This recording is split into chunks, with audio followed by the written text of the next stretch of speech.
Welcome to the Emerging Minds Families podcast.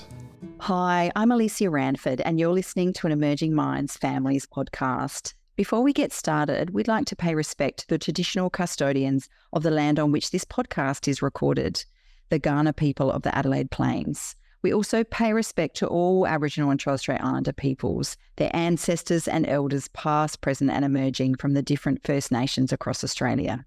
Christmas and the end-of-year holiday period can hold different meanings for families. For some, it's a time of religious significance and spiritual reflection, perhaps a celebration of faith and tradition. Others cherish it as a time for reunions, sharing meals and creating memories. Many families love the joy of gift-giving and transforming their homes with decorations and festive cheer. However, for many, the holidays can also bring about feelings of stress, loneliness or financial pressure. With Christmas festivities in full swing, I'm excited to be talking with psychologist Dr Angie Willcocks about how to navigate this holiday season and find ways to make it work for you and your family. Welcome, Angie. Thank you for spending time with us today. No problems. For many, Christmas is a really exciting time of parties and celebrations, but in your experience, what can some of the other realities be for families around this time of year? I think that it is very important to recognise that not everybody experiences Christmas and the holiday season in the same way. Of course, all families look different and they have different needs and different stresses, different challenges. It is impossible to name them all for every family, but the common ones that I hear about as a psychologist in the lead up to Christmas would be, as you've mentioned, financial stress. I think the pressure to create the so-called perfect Christmas has never been higher. We see a lot of it in media and people's social media. The idea that you can buy the perfect gift, decorations, amazing foods, matching pajamas, all of these things can strain their finances. And I think particularly at the moment with cost of living stresses, interest rates, etc., families are feeling this more than ever. So media then coupled with the real financial pressures, I think doesn't help. Also family issues. Big events like Christmas can lead to increased family tensions or at least an increased awareness of them, which we might be able to ignore for the rest of the year. Related to this would be relationship strain for couples, maybe added conflict and pressure. For separated families, there can be an increase in stress related to who gets what time with the kids, and that can really raise its head, particularly over the long school holidays and the Christmas break. Of course, linked to both of these is emotional stress.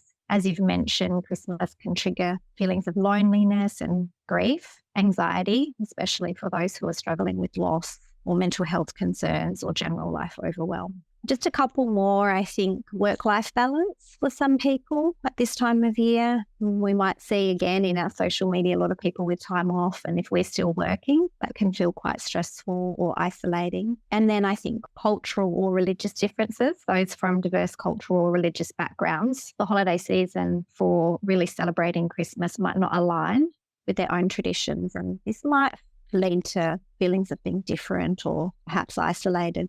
Also, at the moment, many may feel a sense of confusion or guilt or just being unsettled with the awareness that we do have it quite lucky here in Australia compared to a lot of countries at the moment, and people are experiencing really significant war and conflict, and that can lead to a sense of being unsure if we should celebrate or how we should celebrate. There's certainly a lot to consider at the moment, isn't there? More than just presents under a Christmas tree. And how do you think families can strike a balance between embracing these holiday traditions and managing the stress, not only around the holiday season, but what's going on in the world around us? First of all, and this is going to be probably a theme of our conversation today, would be setting realistic expectations for yourself and for others. Really understanding and being very mindful that the images that we see in the Instagram post, etc., are not necessarily realistic. Nothing and no one is perfect, and it's very important to remind ourselves of that. Even getting off social media or tuning out of perfect Christmas stuff, if that helps, would be a good idea. And next, prioritizing and simplifying. I think identifying things that are most meaningful for you and your family and focusing it on those. And it's not necessary to do anything, simplifying where you can and bringing back to basics. This was true for me last year because I had COVID in the lead up to Christmas and I was quite sick and I was having Christmas at my place and I would normally go overboard and I just couldn't. And I really realised that I didn't need to because I actually it was fine with everything being very simplified. Next would be planning and delegating, and we know this, but trying to avoid last minute stress by planning ahead and making a to-do list, creating a budget to stick to, and then giving other people things to do. That can get into people being perfectionistic and needing to let go of that and let other people help them out and do things. Being mindful and intentional about how you spend your time in the lead up to Christmas, in particular taking time to reflect on which events are important to you and those close to you. And very importantly, don't let self-care go out the window. Intentionally prioritizing sleep, rest, connection with people that you love, eating as healthily as possible, exercising, using whatever you usually do to manage stress, and finally communicating clearly, which I'm sure we'll talk more about, but be as clear as possible about your situation and your particular stresses. And in thinking about that last point you made about communicating effectively, what are some ways we can communicate with our children around the expectations and pressures that surround Christmas? I think it's a really important question because we know that kids can also have access to social media themselves. And so they might also have an idea of what the perfect Christmas might look like for them. And recently I've heard of kids swapping secret Santa stuff at school and things like that. And that can cause a lot of distress and stress. So I think it is coming back to communicating for you as a family what Christmas means to you, and that however that looks for you with your family, coming back to your own family values and just communicating with them as openly, I suppose, and age appropriately as possible, what you are going to be doing over your festive season and how you are going to be celebrating and what is realistic for you. We know from many of the families we speak with that family dynamics are often quite complicated. Are there strategies families can use to establish and maintain perhaps some healthy boundaries with extended family and friends during the holiday season? I think one of the main things that's really important here would be really clear communication. So I think most importantly, it's important to set realistic expectations again. So be as clear as possible with family members about what you sort of can and can't do. And this will help set those boundaries. This is difficult for people who maybe, again, are people-pleasing or perfectionistic, because in setting a boundary for ourselves, it's important to understand that the other people might not always be over the moon about that. So that then comes back to our own emotional regulation, our own stress management, and looking after ourselves and reminding ourselves of what is actually important to us. Within that, we can express our needs, openly communicate what we want and what we, I suppose, want from others within reason. So hopefully that will lead to a supportive and understanding environment, but it won't always. So important to understand that in setting boundaries, they won't always go down with a big hug and everybody feeling good. Sometimes clear boundaries around things like Christmas can be pretty emotive. And so, yeah, it is important to come back to your own stress management, self-care and emotional regulation. And I'm thinking that our role is in making sure we deliver those messages or those boundaries in a kind, clear and consistent way. And that's our responsibility. And then how someone takes that is up to them, isn't it? You can't control that. So it's being mindful of that. Exactly. I think we can often have an idea, and I say this quite often, we can have a false idea that good communication feels good, and good communication doesn't always feel good for us or the person we're receiving it. So if we are clear and kind as possible, and then the other person is upset about that, then there isn't very much we can do about that. Yeah, I think that's a really great point for our listeners today. What would your advice be to someone who finds Christmas time and the celebrations that come with it overwhelming? How can we look after ourselves if this is our experience? Firstly, I would encourage people to really reflect on what is it specifically that they find overwhelming about Christmas. I think sometimes we can just get into a vibe of thinking this is so overwhelming without really reflecting on what it is that is overwhelming for us individually or personally. Thinking about, is it the social expectations? Do we find that difficult? Is it financial pressure? Is it the pressure to get things done maybe at work by the end of the year? Is it the crowds? what is it? Is it increased family events? And so spending some time to really reflect on for yourself, what is it that is overwhelming? And then hopefully by pinpointing this, you can start to problem solve it for yourself a little bit. For example, if it's financial pressure, can you set a budget for yourself?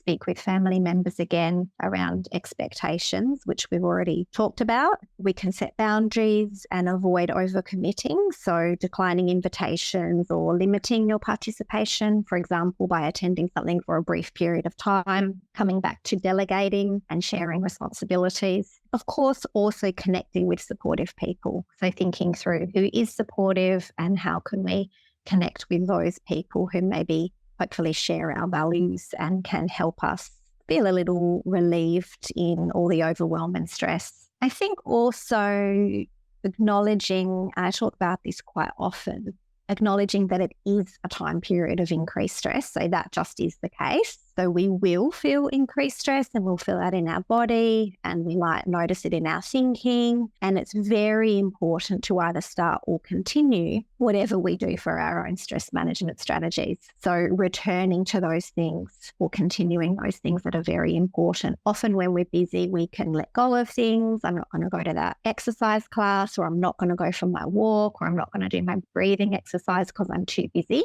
And that's the very time that you actually need to continue those things. So thinking about what helps you unwind and incorporate this into your day. We need to be mindful of not using perhaps unhealthy strategies like using alcohol to wind down at the end of a day.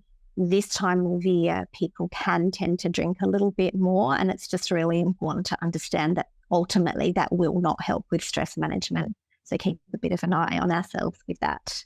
So I do think it's important to really also remember that we have to find a balance between setting boundaries and being tolerant of differences. I do think that today more than ever, we need to consider inclusion and tolerance as important, particularly perhaps at Christmas. We don't want to just leap to labeling anyone we disagree with as sort of toxic and thinking we must have a boundary in place. There is a difference at Christmas time and always between someone we don't like or that we disagree with and someone that we actually feel unsafe with. So not liking someone or differing opinions can feel difficult, but we can set some boundaries around maybe not sitting with that person, trying to seek common ground and avoiding difficult subjects, focusing on playing a game or a light-hearted conversation. However, if somebody is unsafe with aggressive behaviour, current or past violations of boundaries which leave people feeling physically and emotionally unsafe, then this is a different situation and coming back to needing firmer boundaries and prioritising your own safety. And we should remember that safety and well-being for all family members is very, very important. And we might need to then explore alternative arrangements such as separate family gatherings or being very transparent about who is coming to Christmas so that people can choose not to attend if there are significant family issues around safety. And I really like that reminder that you can socialise and go to Christmas parties, but you actually can leave after an hour. You don't have to stay for the duration, which also might help in perhaps limiting the alcohol intake at this time of year as well. So there's sort of strategies that work together, aren't there? That's right. And that's an example of the boundary that we talked about before. So being clear, happy to come, looking forward to seeing you all. I'm only going to be able to stay for an hour. So it's a boundary, it's clear communication. You don't even necessarily have to make an excuse or give people a reason for that. So that's an example of clear communication and a boundary. How can we provide extra support and understanding during this time if we do know that someone we know and love is experiencing mental health difficulties? Yes, of course, there's the increased stress as we've been talking about, social expectations, particularly increased family interactions perhaps can exacerbate existing mental health challenges. And again, like I said about families before, we have to remember that every individual's experience with mental health is unique. There is no one size fits all. And we don't always know when people are experiencing mental health problems. So we really should err on the side of kindness and patience with everybody that we interact with, including someone at the supermarket, as well as those people within our own family, remembering the saying about being kind, because everybody we meet is fighting a battle that we don't know anything about. So sometimes we will know that someone within our friendship group or family is experiencing mental health challenges, but we won't always know that. And so really important to bear that in mind. But coming back to your question, I think families can play a role in providing extra support and creating a supportive environment for people who they know are experiencing mental health challenges. So I suppose being mindful of any extra pressure that family expectations might be placing on people who are feeling a little vulnerable, being willing to be flexible or tone down the expectations. Depending on your relationship with that person, you might want to check in and see how they're going in the lead up to Christmas, and is there anything that they need or anything that you could do to help in any way. You might want to, and again, this depends on the relationship and dynamic, but you might want to check in and see if that person wants to be involved in planning the day in a way that is going to make it easier or more comfortable for them. Respecting people's boundaries is a big one, which is the sort of flip side of what we've been talking about of creating boundaries. Actually respecting when somebody says they need to limit social engagements or they're leaving, or that they don't want to be drinking alcohol, can be pressure, for example, have another drink, stay longer. So I think we can be really mindful of not putting pressure on people when they've told us what their boundary is. I think as well we can limit sensitive topics in family situations, making a decision perhaps to keep things light and not getting involved in heated discussions or arguments, maybe trying to keep opinions to ourselves perhaps. And coming back to the alcohol, I think really key, making sure that we are offering non-alcoholic options all the time at every social or family event that we are hosting. Oh, that's a great suggestion, and becoming much, much easier to do as the range of beverages is increasing. I have 2 kids myself who are older now. They're 18 and 19. My husband and I are more able to communicate around the expectations of gift giving. What advice would you have for families listening today who perhaps have younger children where there's more of an emphasis on the amount of gifts under the Christmas tree? Are there some ways we can encourage gratitude and perhaps giving back this Christmas? Yes, I think key in that, number one, has to be leading by example, making a point of expressing gratitude regularly within our family and not just at Christmas. So sharing what you're thankful for and explaining why you're thankful for these things throughout the year. For example, exercises like 3 good things from the day can help. If you haven't been doing this through the year, you can start it in the lead up to Christmas. So, for example, over the dinner table or before bed, just asking your kids what are 3 good things that you experienced in your day. It's just more of a culture, I think, that isn't just at Christmas time around expressing gratitude. But particularly at Christmas, we can talk about giving. So having conversations with your children about gift giving, why we give gifts at this time of year, and that will vary for individual families as to whether or not they are celebrating it from a religious point of view or from a family gathering point of view, which we know many Australians do. So we're talking about giving time, giving meals, giving attention, sharing what you have, and the idea that giving can be rewarding as well as obviously receiving gifts can feel good. An example of this that we can do with our own children would be to involve them in choosing gifts so that they are understanding what we're thinking about that person might like and involving them in thoughtful gifts and why that's important and getting away, I suppose, from the financial or monetary aspect of it. So it might be actually about making gifts at home, making biscuits or something like that. You might also consider setting limits on the number of gifts that your children receive from extended family members, if that's relevant for you. Focus on quality, and big one would be focusing on giving experiences as gifts. So it's building that connection that you have with people by doing an experience with them or perhaps encouraging them to do an experience that they haven't done before. Exactly. We talked previously about the pressure to do what everyone else does and perhaps keep up with the Joneses. How can families create new traditions and rituals to make the holiday season more meaningful, personal, and enjoyable to them? I'm a big fan of a family meeting.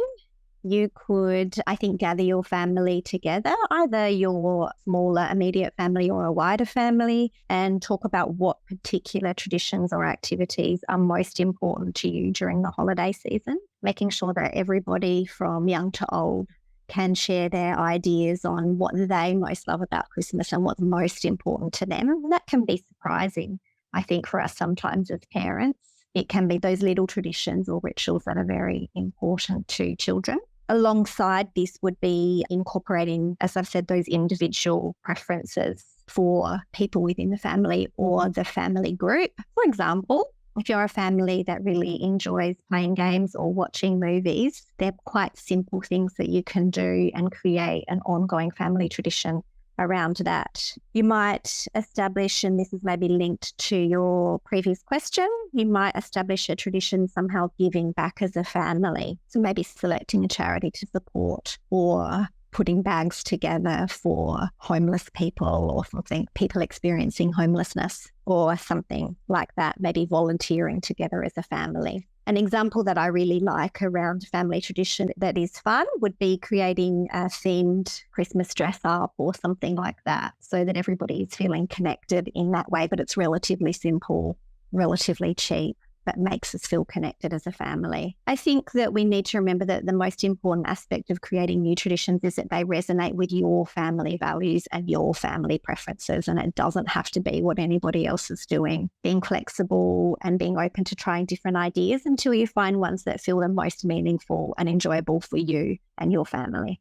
Oh, Angie, look, thank you so much for your really practical ideas today. And I think you've given listeners so many ideas for making the most out of Christmas this year. If people take away nothing else from today, what would you like for them to think about? I would like them to think about setting realistic expectations that come from their own values and their own family values, so that people can prioritize what is important for them, and trying, although I know it's difficult, trying to tune out of the excessive commercialization or perfectionistic pictures of what Christmas should look like, really digging deep as a person and family to think about what is important to you. How can you simplify it and bring back your own values to Christmas? What a fantastic note to end on, Angie. Thank you so much. And from all of us here at Emerging Minds Families, we really wish you and yours a wonderful Christmas. And you, thank you. And thank you to our listeners for joining us this year. From all of us here at Emerging Minds Families, we wish you and your family a very safe and enjoyable holiday period, whatever that may look like for you. If you would like to keep up to date with our latest conversations, we'd love it if you like and subscribe to our Emerging Minds Families podcast channel.